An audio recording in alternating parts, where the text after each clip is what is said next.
Hello friends, K കിച്ചണിലേക്ക് എല്ലാവർക്കും സ്വാഗതം. ഇന്ന് നമുക്ക് വളരെ വെറൈറ്റി ആയിട്ടുള്ള ഒരു പക്കോട ഉണ്ടാക്കാം. Spring onion pakoda. ഇത് ശരീരത്തിന് വളരെ ഗുണമുള്ളതും വളരെ ടേസ്റ്റുള്ളതുമാണ്. നമുക്ക് അതിനി എങ്ങനെയാണ് ഉണ്ടാക്കുന്നതെന്ന് നമുക്ക് നോക്കാം. അതിനുവേണ്ടി ഞാനൊരു 250 ഗ്രാം സ്പ്രിംഗ് ഓണിയൻ എടുത്തിട്ടുണ്ട്, അതായത് കിളിച്ച ഉള്ളി. ഇനി നമുക്കിത് ചെറുതായിട്ട് ഒന്ന് അരിഞ്ഞെടുക്കാം. ഇനി നമുക്കിത് ഉണ്ടാക്കാൻ വേണ്ടി എന്തൊക്കെ സാധനങ്ങൾ ആവശ്യമുണ്ടെന്ന് നോക്കാം.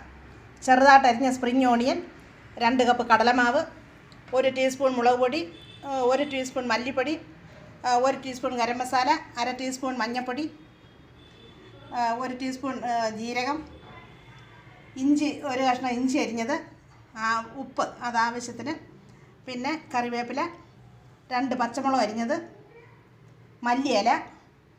ഇത്ര സാധനങ്ങളാണ് നമുക്കിതിനായിട്ട് ആവശ്യമായിട്ടുള്ളത്. പിന്നെ ഈ കറിവേപ്പില നമുക്ക് ചെറുതായിട്ടൊന്ന് അരിഞ്ഞെടുക്കണം. ഇനി നമുക്ക് ഇതിൽ ഓരോന്നും നമുക്കൊരു മറ്റൊരു ബോളിലേക്ക് മാറ്റാം. കടലമാവ് അതിലിട്ടിട്ടുണ്ട്. ഇനി അരിഞ്ഞു വെച്ച സ്പ്രിംഗ് ഓണിയൻ, മുളക് പൊടി, മല്ലിപ്പൊടി, ഗരം മസാല, മഞ്ഞൾപ്പൊടി, ജീരകം,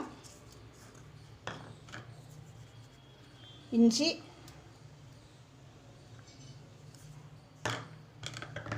കറിവേപ്പില, മല്ലിയില, പച്ചമുളക്, പിന്നെ ആവശ്യത്തിന് ഉപ്പ്. ഇതെല്ലാം കൂടി ഇട്ട് നമുക്ക് ഇതൊന്ന് മിക്സ് ചെയ്ത് സ്വല്പം വെള്ളം ഒഴിച്ച് ഇതൊന്ന് മിക്സ് ചെയ്ത് നല്ലതുപോലെ ഒന്ന് കുഴച്ചെടുക്കാം.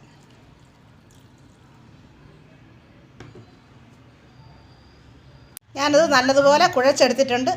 ഇനി നമുക്ക് പക്കോട ഉണ്ടാക്കിയെടുക്കാം. അതിനുവേണ്ടി ഞാനൊരു പാൻ അടപ്പേ വെച്ച് എണ്ണ ഒഴിച്ചിട്ടുണ്ട്. എണ്ണ ചൂടായിട്ടുണ്ട്. ഇനി നമുക്ക് അതിലേക്ക് ഇത് കുറേശ്ശെയായിട്ട് ഇട്ട് കൊടുക്കാം. സ്പ്രിംഗ് ഓണിയൻ ശരീരത്തിൻ്റെ ആരോഗ്യത്തിന് വളരെയധികം നല്ലതാണ്. ഇത് ഉള്ളി കിളിർപ്പിച്ചെടുത്തതായതുകൊണ്ട് ഇത് വളരെ ശരീരത്തിന് ഗുണം ചെയ്യുന്നതാണ്. പിന്നെ ഇതിനകത്ത് പഞ്ചസാരയുടെ അംശമൊന്നും ഒട്ടും ഇല്ലാത്തതിനാൽ ഇത് ഡയബറ്റീസുകാർക്കും അങ്ങനെയുള്ള മറ്റ് അസുഖക്കാർക്കും എല്ലാം കഴിക്കാനും നല്ലതാണ്. അതുപോലെ തന്നെ കടലമാവിലും പഞ്ചസാരയുടെ അംശമൊന്നും ഒട്ടുമില്ല. അതുകൊണ്ട് എല്ലാ ആളുകൾക്കും ഇത് കഴിക്കാൻ ഏറ്റവും നല്ലതാണ്. ഇനി നമുക്കതൊന്ന് തിരിച്ചിട്ട് കൊടുക്കാം. ഒരുപാട് തിളച്ച എണ്ണയിലിടരുത്. മീഡിയം തീയിൽ വെച്ച് വേണം എണ്ണ ചൂടാക്കാൻ, അല്ലെങ്കിൽ അതിനകം വേവാതെ അതിരിക്കും, പുറം കരിഞ്ഞു പോവുകയും ചെയ്യും. അതുകൊണ്ട് നമുക്ക് ചെറിയ തീയിൽ വെച്ചിട്ട് വേണം നമ്മളത് ഇട്ട് കൊടുക്കാനായിട്ട്.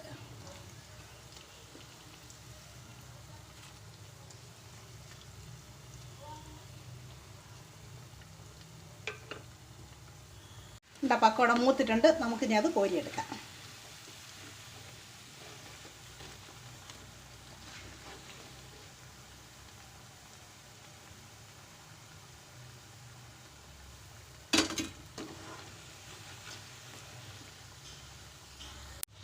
അതെല്ലാം കോരിയെടുത്തിട്ടുണ്ട്. ഇനി ബാക്കിയുള്ളതും കൂടി അതുപോലെ നമുക്ക് വറുത്ത് കോരിയെടുക്കാം.